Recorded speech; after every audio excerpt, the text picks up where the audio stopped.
An interactive special video installation with integrated motion sensor, PC hardware, and a short-distance projector.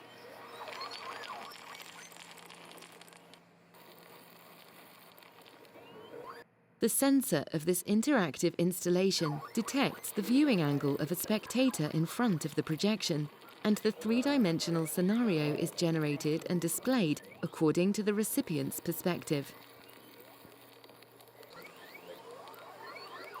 The viewer's hand movements are captured as well as transferred into the virtual space. As light spots, they float over the scenario, and organic structures are spouting at the corresponding spaces on the projected wall.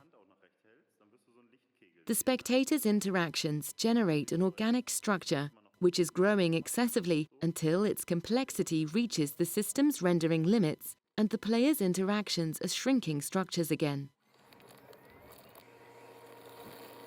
The result is a vital and diverse play of prosperity and transgression in a closed, self-regulating sphere.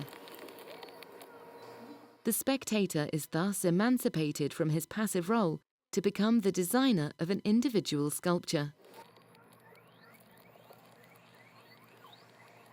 After leaving the space, the generative structure resets itself, making the sculpture temporary and processual.